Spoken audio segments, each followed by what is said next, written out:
Welcome to a Season 3 War Within Mistweaver Monk Raid Healing Guide. Today we're going to touch on all of the changes, the talents, the rotation, the playstyle, everything that you guys need to know to jump into raiding in Week 1. We're going to start off with all the changes that impact Mistweaver's playstyle and rotation and build coming into Season 3 that you might be used to.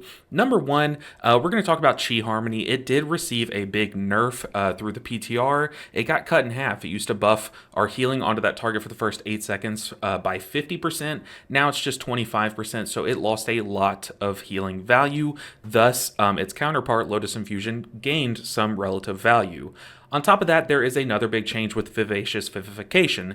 It no longer continuously ticks, and you'll no longer get this buff every 10 seconds for free. Instead, you gain this buff after you cast Rushing Wind Kick or Rising Sun Kick. This means that you're going to have to get used to, after you cast Rushing Wind Kick, try and get a Vivify off before your next Rushing Wind Kick, or else this buff just goes to waste. Speaking of Vivify, it received another major buff where your direct spot healing is going to be increased by 80% this season, so you're going to be a spot healing machine with this spell. And lastly, Shaylun's Gift received a 20% healing buff. Now this does change how we can potentially play with this spell. It's no longer just a vessel for giving us the Xiaoao's Lesson buff. However, as we'll discuss once we get to the tier set, it does give us another buff on top of possibly Xiaoao's if we want to take Xiaoao's. But this opens up a lot of possibility for talent variations around this spell, which is pretty exciting, but pretty confusing, but we'll get into that. Now that all of the big major changes are out of the way, let's talk about substats. I like to start my guides here. For starters, you always want to go item level and intellect first. If you have an option to drop some item levels in favor of secondary stats, do not do that. Always go for intellect. It is your biggest scaler. But beyond that, we have a kind of weird build this season. That's why I highly recommend that you sim your character through like QE Live or some kind of sim website. I prefer QE Live. It's great, fantastic option. But our stat priority for secondary stats is going to be haste, then crit, then verse, then mastery. And it's a weird question mark with haste and crit. Haste is clearly our best secondary stat, as I will show you here. It changes the cooldown of a Rising Sun Kick or a Rushing Wind Kick. The more haste you have, the lower this cooldown gets. You see there it's 8.9 seconds. If I give myself a haste buff, you're going to see that it goes down to 7.7. So haste really plays a part in how fluid we can be with one of our primary rotational buttons. However, like I mentioned, our tier set will be giving us a lot of haste throughout a fight, and we also give ourselves a lot of haste through other buffs. So haste is very good, but you don't want to push it too high. I would hard cap yourself around 30% and then start really dumping into crit. However, like I said, sim your character. That will give you the best results. A robot can tell you much more precise answers than a human can. Moving into the build, I want to start off with our core rotation, our core spells and abilities. And in order to really understand these very simply, I like to think of them as having 3 rules. You have 3 rules with this build. Rule number 1 is probably the most important one, as it's kind of the foundation for everything that you're doing, and that is to get the most Renewing Mist healing as possible. That means that we want the most amount of Renewing Mist on our raid at all times, and in order to do that, we're going to utilize a couple of different talents, one being Lotus Infusion. This is going to extend our Renewing Mist from being a 20-second hot to a 22-second hot baseline. It's also going to make those allies that have Renewing Mist on them receive more healing from us, which is exceptional. We really want that spread across our raid at all times. How do we do that though with just a 22-second buff? Well, Pool of Mist gives us 3 stacks of Renewing Mist, so I can blanket 3 Renewing Mists all in a row if I want to. And on top of that, it also makes our Rushing Wind Kick reduce the cooldown of Renewing Mist, and our Renewing Mist reduce the cooldown of Rushing Wind Kick. So you can really cycle those buttons back and forth as much as you can. You see here I got 3 stacks of Renewing Mist, and then I can Rushing Wind Kick, shave some time off that Renewing Mist cooldown, and boom, you already have a foundation to get a lot of Renewing Mist out. But like I said, it's only a 22-second hot. Well, that is where Rising Mist comes in. Rushing Wind Kick is going to extend all of your mist hots on your allies by 4 seconds. It can up to double those hots duration. So for example, if I was just running baseline Renewing Mist, it's a 20-second hot. Then if I extend those Renewing Mist 5 times, I could basically make it a 40-second hot. But since we're running Lotus Infusion and I apply it as a 22-second buff, I can then extend those renewing mists to a maximum of 44 seconds for their duration. So you can imagine that you can ramp up to some high numbers of renewing mist and get a lot of healing. But what's the point? Why do we want so many renewing mists on our allies other than just applying a blanket 10% healing increase? Well, that's where Rushing Wind Kick comes in. This is a powerful spell, very powerful in our rotation because 1, we've already mentioned, it extends our HOTS. 2, we've mentioned that it takes time off of our Renewing Mist cooldown, but also it gives us a buff for 4 seconds called Rushing Winds that increases the Renewing Mist healing by 200%, tripling the healing power of a spell of a hot that is going to be applied to a large majority of our raid at all times. This is very important to maximize, try to have up at all times as it lasts 4 seconds, but we can shave time off of our Rushing Wind Kick through various ways. And this leads us to rule number 2, and that is to keep your important things that are on cooldown on cooldown. What I mean by that is we want to Rushing Wind Kick the moment that it comes up. Notice it's a 9-second cooldown with the amount of haste that I have. However, with Renewing Mist, I can kind of shave time off of that to make it quicker. Also, in doing this, we're going to be keeping Renewing Mist off of its maximum of 3 charges. So as long as we're sitting below 3 charges of Renewing Mist and with Rushing Wind Kick on cooldown as much as we can, you are going to already have a foundation for a very powerful healer. You could know nothing else about this build and you'll get a small amount of healing done through that. But another way to shave time off of your Rushing Wind Kick is through casting Enveloping Mist. This is your other very powerful hot. It is a longer cast, it costs more mana, but it is so effective at healing. It does so much healing. Through Rapid Diffusion. So every time that you cast Rising Sun Kick or Rushing Wind Kick, same thing, or Enveloping Mist, you're going to apply a Renewing Mist to an ally for 6 seconds. Now, notice that the Renewing Mist is being applied for 6 seconds. So since Rising Mist can up to double its duration, that means that these can be extended twice, up to 12 seconds total duration through Rising Mists. However, it's the Enveloping Mist casts that come with a free Renewing Mist that actually do shave time off of your Rushing Wind Kick. So what I mean by that is if I Rushing Wind Kick and then I start casting some Enveloping Mists, this is another way that we can shave down the time of our Rushing Wind Kick to get it back sooner. So with our rotation, we've learned that we want to keep Rushing Wind Kick on cooldown at all times, and then we want to keep these Renewing Mist charges recharging at all times. All the while, we're going to be maintaining Rushing Wind buffs as much as we can, and in order to do that, we can squeeze in some Enveloping Mist casts between our Rushing Wind Kicks to help shave time off of that timer to maintain that buff. And since we're going to be casting Rushing Wind Kick very frequently, we're also going to be getting this Vivacious Vivification buff very, very frequently. And it is very important to, if you're going to get healing value from that Vivify, cast that Vivify. If there's someone who's missing about 10 or more % of their health bar, slam a Vivify into them if it's going to be instant because it is very high value, because that Vivify will chunk their health bar nowadays, and you're also going to cleave a small amount of healing onto all of your Renewing Mists that are active. So definitely try to squeeze in those Vivifies between each Rushing Wind Kick. You don't have to. Rushing Wind Kick is much more important to keep on cooldown, but if this Vivify will do an amount of healing or save a life, absolutely cast that Vivify. On top of that, since we're going to have so many Renewing Mists out across our raid, we're going to be generating a lot of Zen Pulse charges. These don't generate too frequently, but when they do, it is a very powerful buff to our next Vivify. So once you see that you have a Zen Pulse active and ready to go, then definitely use it at an opportune time to get a large, chunky cleave heal off of our Vivify. And finally, the last thing that we're going to want to manage and, catch it when it happens, keep it basically on cooldown, you could say, is Strength of the Black Ox. This is a buff that some of you guys are probably used to already, but as we fight, we're going to gain a buff that our Enveloping Mist, our next one that we cast, is going to be cast time reduced by 50%, and it's going to apply a small shield to people around you. So once you get this buff, cast an Enveloping Mist, as it'll be very efficient, especially because it's going to be shielding as well, adding a lot more throughput to that Enveloping Mist, which is already super powerful. And finally, the third goal is to ramp up your healing when the boss ramps up their damage. So you want to match the damage patterns of the boss. This one is probably the biggest, most tricky one, the one with the biggest learning curve, and will take a lot of reps per boss.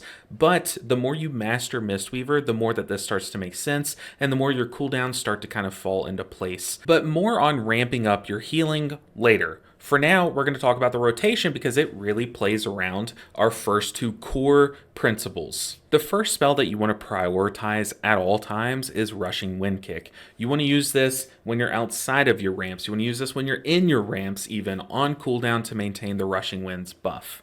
Second up, you want to keep Renewing Mist charges cooling down.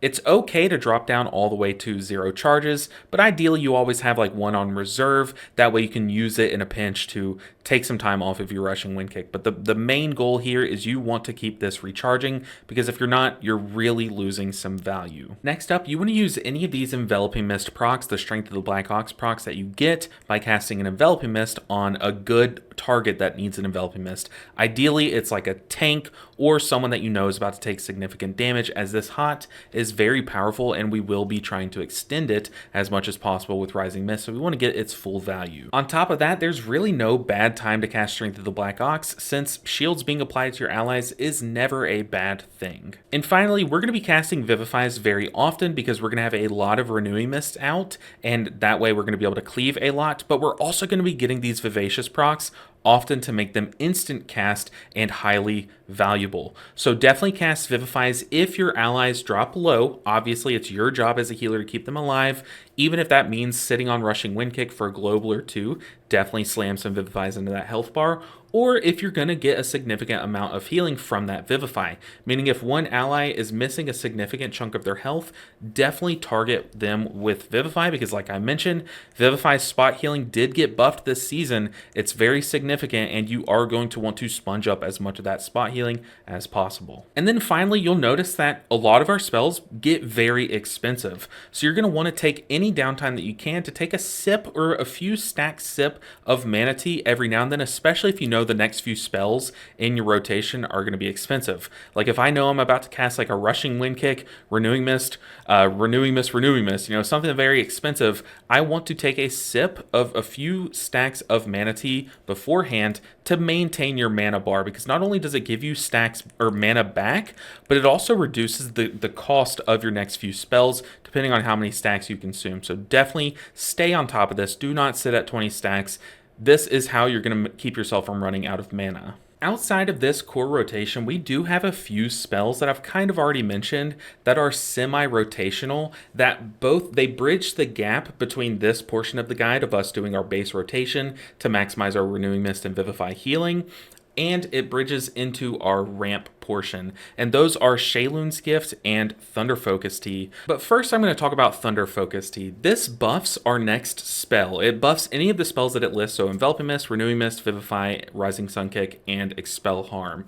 However, the big one, basically what you use to consume your Thunder Focus Tea almost all the time in our raid build, is going to be a Renewing Mist. And that means that we're going to get a 20-second increased duration to that Renewing Mist. So it's going to be a 32-second duration that can then extend up to a 64-second.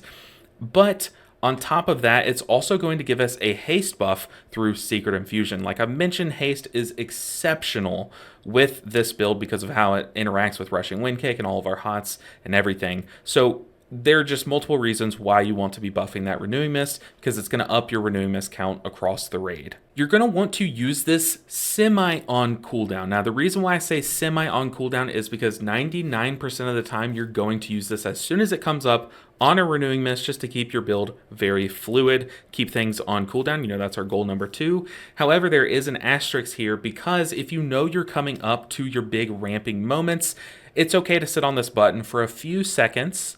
That way you can get that haste buff coming into those ramping moments, and that way you can ramp up even further and peak even higher. Now, before we talk about Sheilun's Gift, I do want to take this time to talk about our hero talent tree. I've already kind of dabbled onto one of the passives that we play around, Strength of the Black Ox, but this hero talent tree gives us a pretty solid cooldown. It pulses out healing to 5 injured allies, and it does a significant amount of healing. However, it's not like our biggest ramping moment. It's just a very great button to press when significant damage is coming out, or when we have a lot of HOTS applied, a lot of healing modifiers to our raid that we can capitalize on with a big healing spell like Celestial Conduit. But the major thing to understand, the biggest learning curve that's coming into Season 3, it's been around, but it's gaining a lot of importance in Season 3, is Heart of the Jade Serpent. So how this reads is after we cast Sheilun's Gift, or after we cast our Celestial Conduit at double effectiveness, we are going to get a buff called Heart of the Jade Serpent. Like I mentioned, it reads as it is for Sheilun's Gift, but double all the numbers here, or double the 75% here, I should say, for after you cast your Celestial Conduit. But after we get this buff, our Renewing Mist, Rising Sun Kick, or Rushing Wind Kick here, Life Cocoon, and Thunder Focus Tea are going to start recharging much faster for 8 seconds. This reads that it's going to take 6 seconds off of their cooldown over the next 8 seconds after we cast Sheilun's Gift. And then after we cast Celestial Conduit, over the next 8 seconds, we're going to take 12 seconds off of those timers. So this really kicks us and our rotation into hyperdrive. I can go ahead and show you what it looks like outside of this. Watch the cooldown rate of our Renewing Mist and Rushing Wind Kick. We're going to be casting like this, casting around using these spells to get our Rushing Wind Kick back. That's the rate that you're going to see most of the time. However, after I cast Conduit, you're going to see these things start to kick into overdrive. So watch how many Renewing Mists I can cast and how many Rushing Wind Kicks I can cast in this moment. You see just how bursty this gets. This really starts a window where you're going to get to spread a lot of Renewing Mists on your raid, catch up if you start to fall behind, or just burst out if you're already ahead. So this is a very important burst window to spread around those Renewing Mists. On top of that, though, our Tierset, this is where our Tierset comes into play. Now our Thunder Focus Teas are also going to give us this buff. This means that Thunder Focus Tea is normally a 30-second cooldown. It's now going to be baseline, a 24-second cooldown, and then every further Heart of the Jade Serpent buff that we get from that is going to reduce it even further. And that's because Thunder Focus Tea is one of the spells that Heart of the Jade Serpent starts to increase that reduction rate for. So yeah, Thunder Focus Tea is going to be happening very frequently. We're going to get those empowered Renewing Mists very often. We're going to get this haste buff from Secret Infusion very, very often with our Tierset. And then on top of all of that, our foreset says that whenever we have this buff, Heart of the Jade Serpent, or for 4 seconds after we lose this buff, we're also going to gain 10% haste. So as you can imagine, we're going to be Thunder Focusing at least every 24 seconds. We're going to Sheilun's Gift, every now and then. And then we're also going to be casting Celestial Conduit roughly once every 1.5 minutes. You're going to maintain a 10% haste buff for a large portion of the fight. You're going to have a lot of haste going for you, a lot of cooldown rate on your Rushing Wind Kick, a lot of cooldown rate on your Renewing Mist and your Thunder Focus Tea. It's going to be very fluid, very fast-paced, but very fun. And so now that we've talked about Sheilun's Gift a little bit, because it is one of these sources that gives you this Heart of the Jade Serpent buff, I also want to talk about what is kind of different. As I mentioned at the start of this video, it did get a 20% healing buff. Before, it was just a vessel to give us our Shao-Ao's buff, but now it does a significant more amount of healing. And we can make it cleave onto 5 allies if we want to. We can make it a giant shock heal, meaning that we don't really need to let it charge up as long to get its full value, because most of it's going to go into overhealing. And this way we can reduce how many stacks we need to enable this Heart of the Jade Serpent buff and that 10% haste buff that we can get more frequently. So as you're probably guessing, there's a lot of variation on how you intend to use Sheilun's Gift, and this is the perfect way to bridge into our ramp section. So number one, our main ramp is going to happen once every 2 minutes, and this is still Yu'lon. Yu'lon is the ramp of choice. It is our major cooldown. What Yu'lon does is it summons a serpent to fight alongside us for 25 seconds since we're running Jade Bond, or we can take it every minute for only 12 seconds if we run Gift of the Celestials, but I don't recommend this. I still think Jade Bond is very clearly the correct choice. But for those 25 seconds, any enveloping mists that you cast are going to cost 50% less, and they're going to splash enveloping breath on allies nearby the target that you hit. On top of that, Yu'lon is just going to be spraying your allies with Soothing Breath while she's out. So you're going to be doing a significant amount more healing. Your enveloping mists are going to gain a lot more efficiency, a lot more value, much more worthwhile casting while Yu'lon is out. And then on top of that, you're going to be blanketing the raid in free hots from things like Rapid Diffusion and from Yu'lon coming alongside your enveloping mists. And as long as we are extending these hots, we can really ramp up over those 25 seconds. Now, in order to make Yu'lon very bursty at the start, we're going to want to give ourselves the haste buff right before we summon Yu'lon. That way we can really burst those first few globals and get off to a great jump start with our Yu'lon. After that, if you're running this build on screen, you're going to want to cast Shayloons once that haste buff falls off, or a little bit after that haste buff from the Thunder Focus Tea falls off from your Heart of the Jade Serpent passive. So about halfway through your Yu'lon ramp, you're going to cast a chunky Shayloon's Gift, which does a significant amount of healing, but also will refresh that 10% haste buff to keep your tank from running on E. You're going to be gassed up for the whole 25 seconds of Yu'lon. However, if you are running a build much like this one, where you're opting to take Xiaoao's Lesson, instead you're going to want to still Xiaoao's Lesson or Shayloon's Gift at the beginning of your ramp. That way you get that much more burst, especially if you get the haste buff from your Xiaoao's Lesson. Still use Thunder Focus Tea at the beginning of the ramp with Xiaoao's Lesson. And since you're going to be using Thunder Focus Tea and Shayloons at the beginning of your ramp, you're going to get a lot of cooldown off of your Thunder Focus Tea. Just use your Thunder Focus Tea on a Renewing Mist once it comes off cooldown during your ramp to kind of replicate that same effect.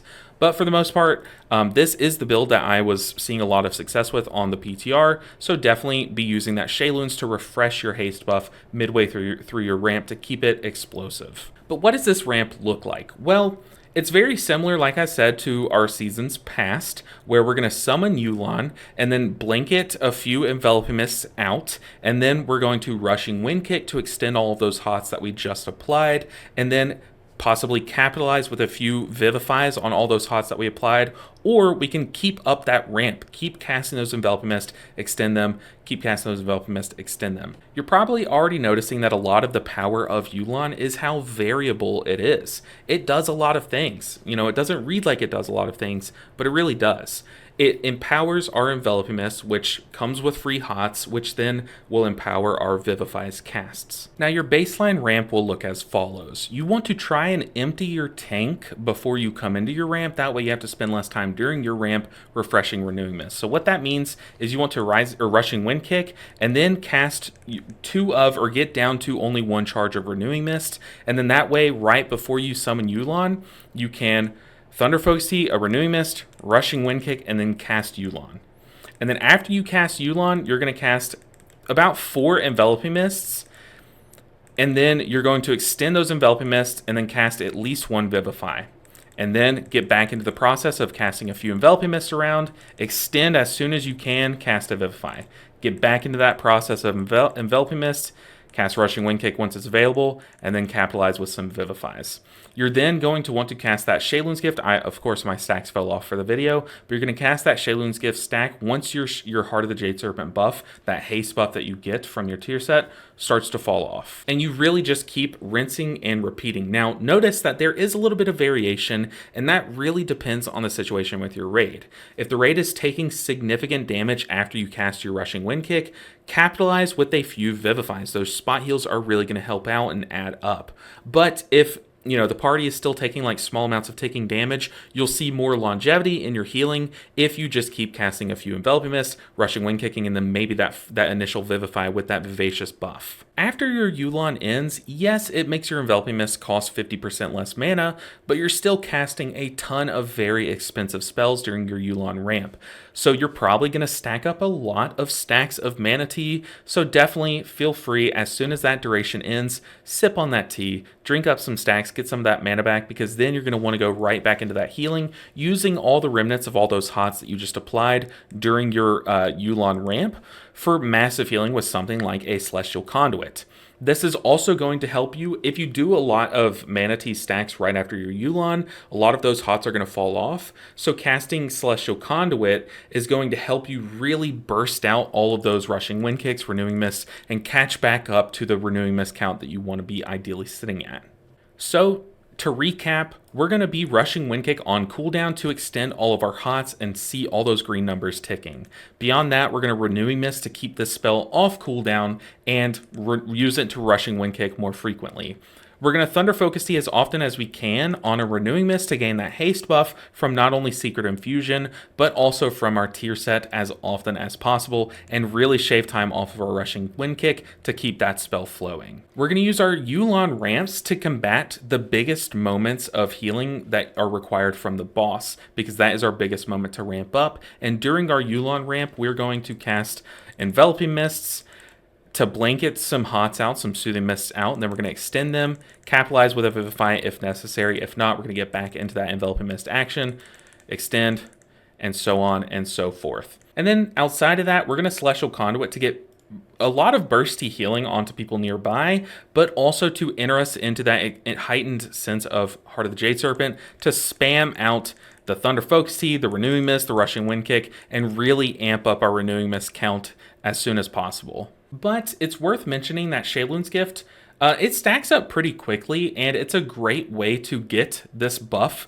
and the Tierset buff for free. So you're not only going to cast Sheilun's Gift in your Yulon ramps, it's okay to cast Sheilun's Gift outside of Yulon ramps if you have enough stacks. I would say about like 5 to 7 stacks I would be okay using it at. I wouldn't use that anything less than 5 stacks unless it's just to maintain Heart of the Jade Serpent in big bursty moments when you have no other cooldowns available. On top of that, on top of Celestial Conduit and Yulon as big ramping up moments, we also have Restoral or Revival. I recommend defaulting to Restoral, and then if your raid needs Revival's Mass Dispel function, then swap to Revival. But default to Restoral. This is a big AoE heal, and it's kind of juicy, okay? It's kind of juicy amount of healing. Use this when your raid, either you're assigned to use it by your raid leader, or once your raid takes massive AoE damage, as it does a lot of healing. But other than that, this build is a lot of rinsing and repeating, and although it's very fast-paced, as long as you understand the core principles of what we're trying to do and why we're trying to do it, this build really starts to click and to make sense. Guys, thank you so much for watching. I wish you all the best in Season 3 of The War Within. I'm so excited to get my hands on this tier set and to really start blasting with this build. I did have to re-record this video because they did do a surprise nerf toward the end of PTR, so that is why I don't have the tier set in this video, so I appreciate your patience and reasoning and understanding with that. But guys, thank you so much for watching this video. Definitely get the talent build down below in the description, and also while you're down there, make sure that you like the video and that you're subscribed, because I have a lot of Season 3 content coming your way. You're not going to want to miss it, so definitely stay tuned for that. Make sure you're subbed so you don't miss it. But guys, thank you so much for watching. Good luck in Season 3. It's going to be a lot of fun. Hope that you guys join me on the Mistweaver journey. Thank you so much for watching. I'll see you in the next one. Until then, take care, guys.